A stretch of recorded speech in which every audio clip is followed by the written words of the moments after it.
Une souris verte qui courait dans l'herbe. Tu es plein de plis. On dirait mon ventre en pleine prise de masse. Non, toi je t'aime moi. Toi t'es plus rigolo. Badou, badou, badou, badou, badou, badou, badou, toutou.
Les Gloobistes, aujourd'hui, la vérité, une super vidéo. Non, je vais arrêter de vous dire des conneries, je vais rien vous prédire du tout. On va parler de l'entraînement de Bumstead, une vidéo qui est déjà sortie depuis 3 mois. Pourquoi je la trouve intéressante? Parce que justement, on a le top 1 et top 2 qui s'entraînent ensemble, qui font une séance d'eau, et c'est certainement le point faible le plus gros chez le top 2. Donc, évidemment, si je vous le dis, c'est que le top 2, forcément, Dino, a un training absolument pas adapté à lui, et on va voir pourquoi. Alors, petit point anatomique, déjà, je vous mets une petite photo, les deux sur scène.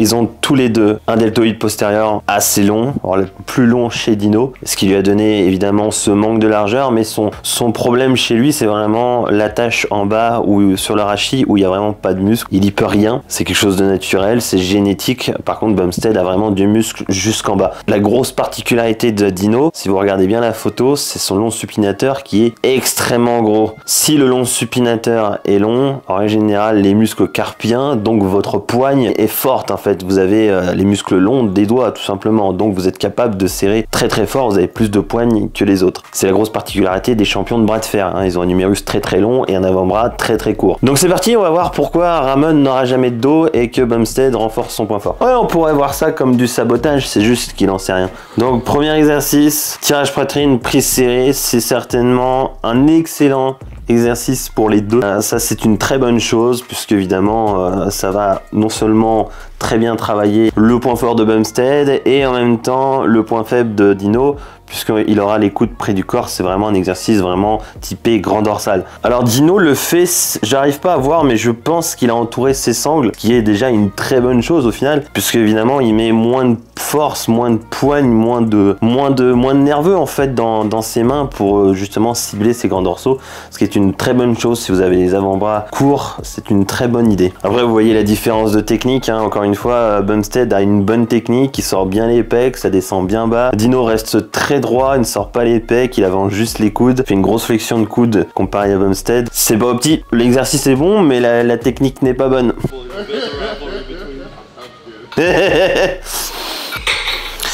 C'est limite s'il arrondit pas le haut du dos, hein. C'est vraiment la technique de base les gars, c'est quelque chose que vous devez maîtriser si vous voulez avoir des grands dorsaux développés, même si c'est votre point faible, hein. On le voit bien sur cette série, là c'est vraiment pas bon, il y a trop lourd en fait, tout simplement, il y a trop lourd. Alors second choix d'exercice, le Rougnettes. Alors certainement pour moi, à mon sens, dans le bodybuilding, c'est certainement l'exercice non seulement le plus mal exécuté et celui qui sert le plus souvent à rien, puisque ça va se finir en shrug. Et c'est déjà le cas sur Bumstead parce que vous allez mettre lourd, parce que voilà, c'est quelque chose où voilà, on aime bien, on met lourd, tout ça, c'est cool.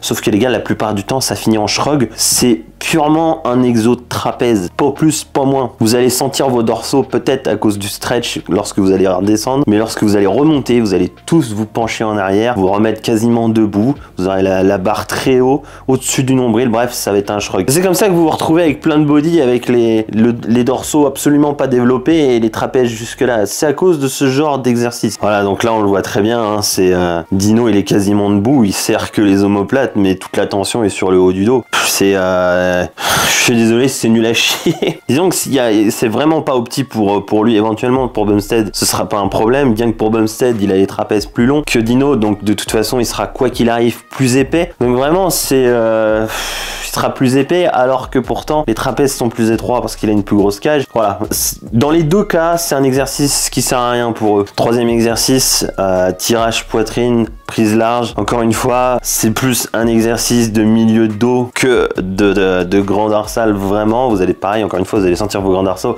parce que il y a du stretching, mais c'est absolument pas optimal pour vos grands dorsaux. Vraiment, encore une fois, pour Bumstead, ça ira, mais pour Dino, absolument pas. Vraiment, absolument pas.